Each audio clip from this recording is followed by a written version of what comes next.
Daily Show, hitting you in the nose with Alderwoman of the 4th Ward, Rosie Brown, and now candidate for state representative, District 111. Yes. This has been interesting to watch, Rosie, because I saw your initial post, and then you're out and about, and you're hitting the ground running on this campaign. You're putting the work in early. Yes, you got to make a believer out of people. I'm not just going to wait until I actually win this election to do the work. I want the people of District 111 to know that I'm very passionate and very much concerned about their needs. Well, and as you're going into this, and we'll talk all about some of the needs and the concerns that you're hearing, just off the top, it's just been really busy down here locally with state involvement. The governor was just here a couple of weeks ago. You were over there with him and various individuals too that were part of groundbreakings and ribbon cuttings, and it's really good to see that. But as you're meeting with the governor, you're meeting with some of these other elected officials, what are you hearing from them first over just concerns that they're hearing in the area? Well, the day that you all saw me with the governor, it was all about new revitalization of our city. As you all know, a 40-unit structure was put up in order to help with the displaced or people that just need very fine homes, very fine apartments. So the governor, he was really happy about that. The governor and the state did buy into it, and locally our mayor and council people. And it's just a wonderful thing to be able to revitalize the city of Alton.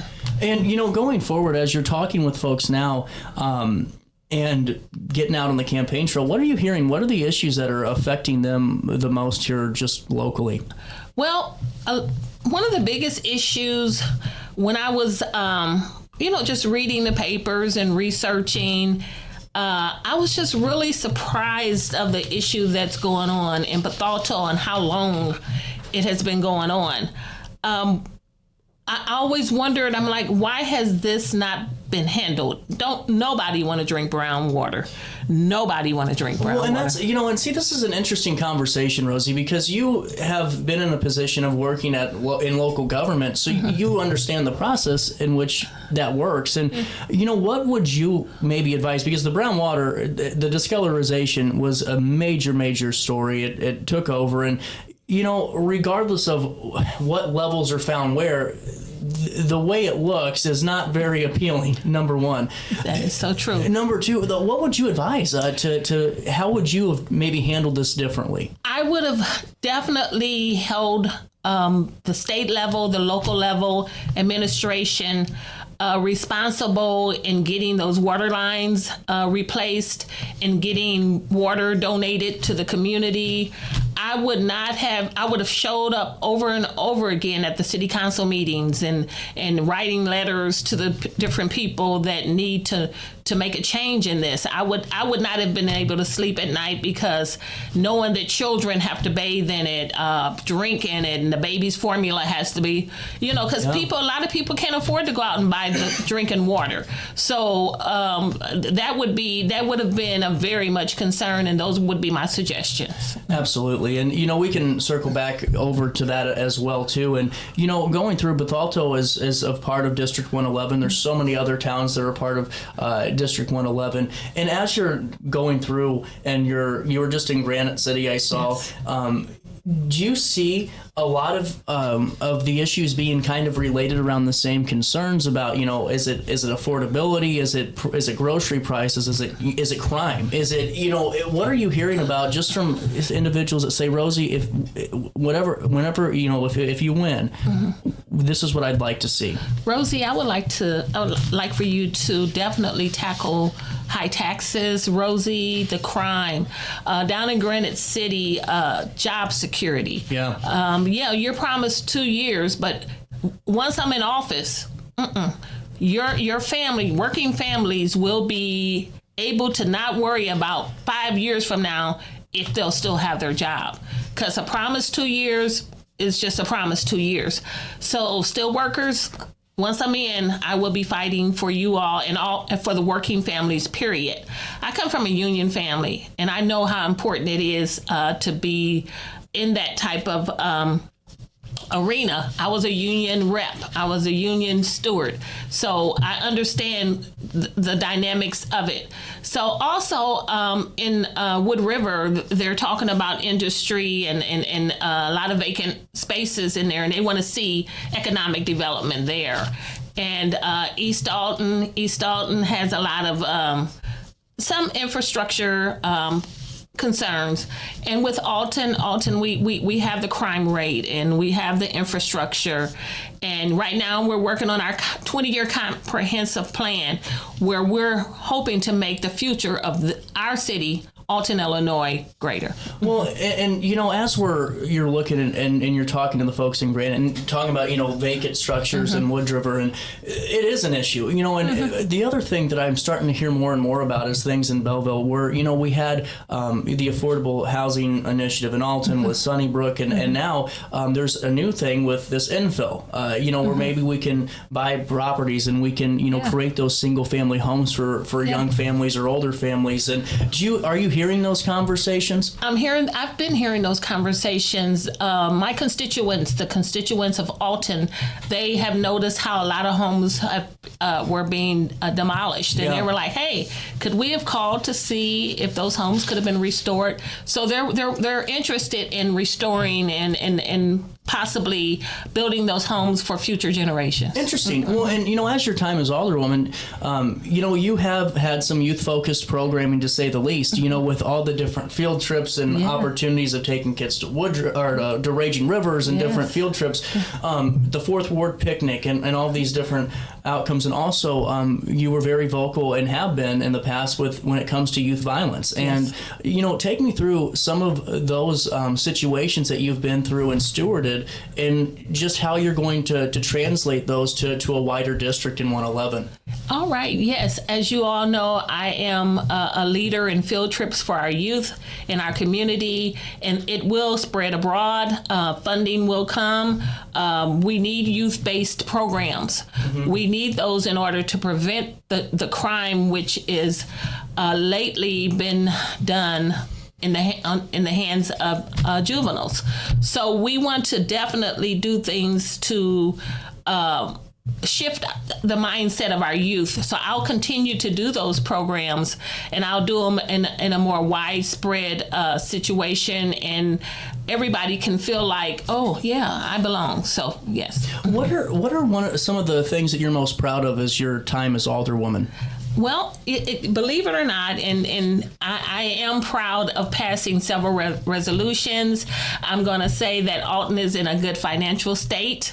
I'm going to say that we got some good department leaders who are doing their best in the infrastructure end of it. And the Debbie Dunlap, who is doing good with the money for our city, and that's so important. And then we have our police, and we have our fire department, and they're doing great at giving it all to keep our city safe. Well, and also, I wanted to ask you about, too, the work that was done up at Killian Park. Yeah. There's been a lot of really good things happening in the Fourth Ward development-wise. Fill me in on that process. Yes. Going in as Alderwoman for the Fourth Ward, over 30 years, there have not been any restrooms at Killian Park. And I was able to push a resolution with the votes of the council of $200,000 to get brand new restrooms in our parks. And I am continuing to fight to get restrooms in every park, not only in the Fourth Ward, but throughout our city. That's a no-brainer. Every park, because that's where families spend time. And that's where if they need to go to the restroom, those porta potties are not workable. Let's get some new restrooms within our parks. Mm-hmm. Absolutely. And, wanted to, as we kind of transition a little bit more into the conversation, take me through a brand new village. What is your connection and your advocacy with that organization? Okay, Darlene Croft is president of Brand New Village, and we've kind of formed a coalition among several other organizations. Brand New Village is where young men are participating in basketball and mentoring and financial literacy, and it's just a great program. So we're reaching out to the young men, and we're helping to mentor, helping to find out their needs, and we listen a lot to them, and that's how we find out the needs of the young people. Really interesting. You got a moment to take a quick break, Rosie? Yeah. We'll come back and we'll talk a little bit more about Rosie's campaign and some of the platform you're running on. More comes your way next on RiverBender and Roku. Throughout all life stages, you need someone in your corner, guiding you on your health and wellness journey. At OSF Healthcare, that's your primary care provider. Your OSF primary care provider is there for every stage of life. Find a provider today at osfhealthcare.org/primary. Not sure if you've noticed, but those advertised prices from the other dealers are just a bunch of blah, blah, blah. At Roberts Motors, the advertised price is the price you pay. And that, my friend, is great news for you. Don't fall for their so-called incentives that will leave you banging your head against the wall. Go with Roberts Motors. Prices you can trust and people you will like. That's the Roberts Motors way. And trust me, it's the way to go. Has free checking become a thing of the past? Not if Liberty has anything to say about it. With 3 free personal checking options and even a free business checking account, free is alive and well at Liberty Bank, the local bank that gives you free checking choices and more cashing in your pocket. Bank locally, bank Liberty. For more information, visit www.bankliberty.com.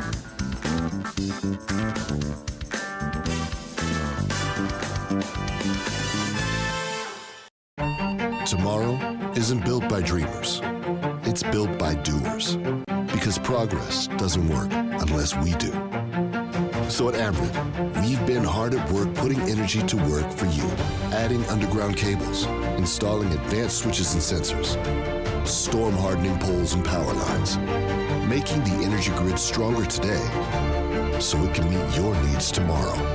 Learn about projects in your area at Ameren.com/energyfuture. You're listening to Our Daily Show with CJ Nasello on RiverBender.com.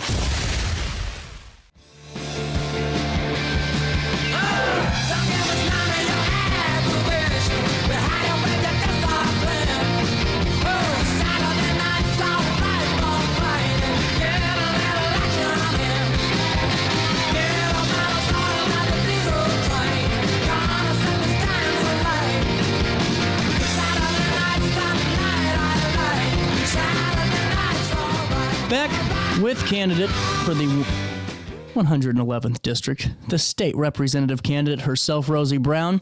Rosie, we were just talking a little bit more about, some of the work that you've done as Alderwoman of the 4th Ward and why you're running for state representative now as a Democratic challenger to Amy Ellick. And one thing that I wanted to talk about, too, is this initiative that you were a part of, this environmental advocacy with Brand New Village. Fill me in on that.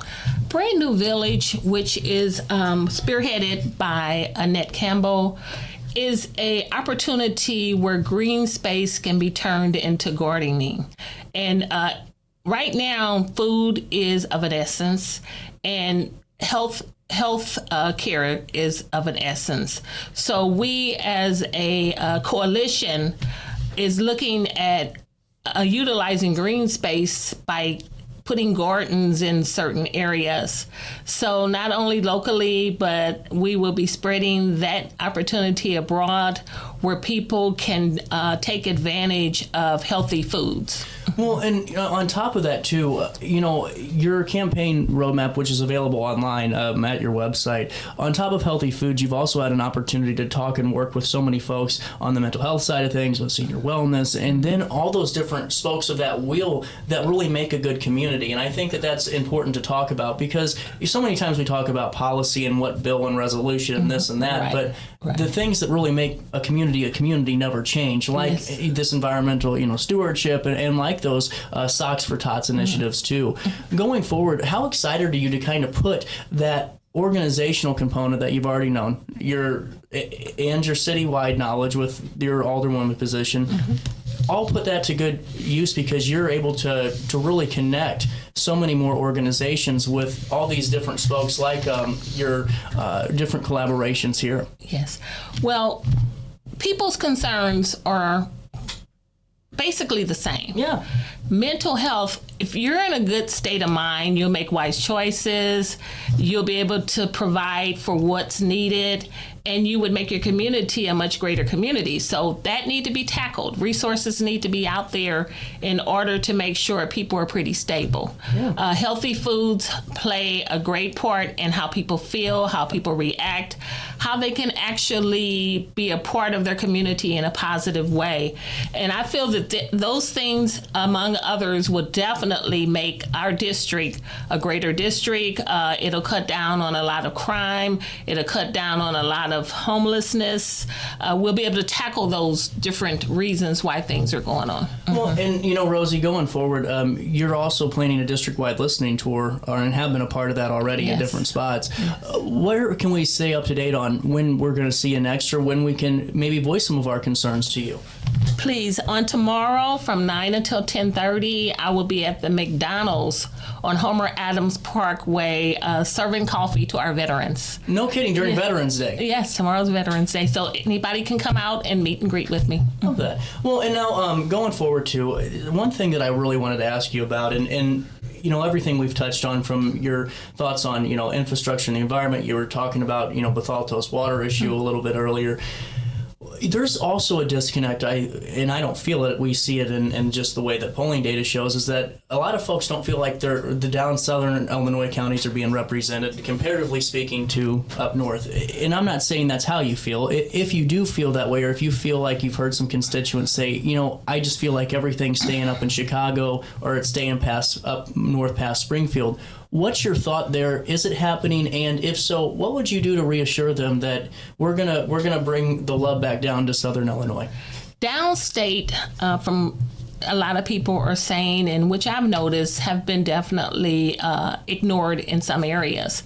So as your Illinois state rep, I will make sure, that's one of the main reasons why I'm running, because I want to be your voice on the state level and make sure District 111 downstate is taking care of some of that funding and whatever's economic development, that infrastructure, those mental health resources, education resources. I want to make sure that's evenly distributed among our people. Well, and going forward too, I would love to have you back on the show as we get into especially the start of the new year, because we're getting ready to start flying off the walls with the campaign stuff and everything else. But I love to talk with you now before everything gets a little bit more hectic, because it's great to hear just where you're at ahead of this campaign, almost a little under a year out now. Yeah. What are your thoughts as you look, going forward in the next 6 months? What do you hope to accomplish the most out of this campaign?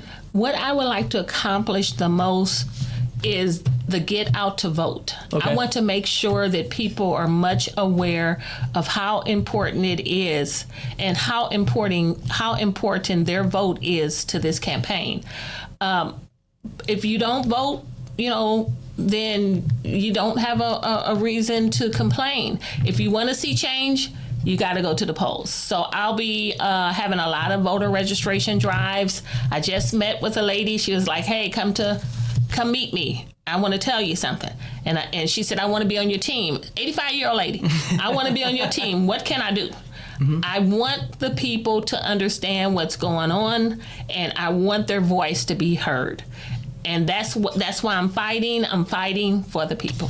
Rosie, always great talking with you, and thank you so much for your time. Thank you. We'll take a quick break. You can find out more Rosie Brown for Illinois State Rep 111.com. We'll link that in our candidate profile. And then, Rosie, as the work in Alton continues, you're always welcome back on. I know that we'll be talking about the 40 Days of Nonviolence initiative here coming up soon. And then also as more news develops, you're always welcome back. Okay, thank you so much. We'll take a quick break. We'll link everything in a write-up on RiverBender.com. You stay there, and we'll be here on RiverBender and Roku TV.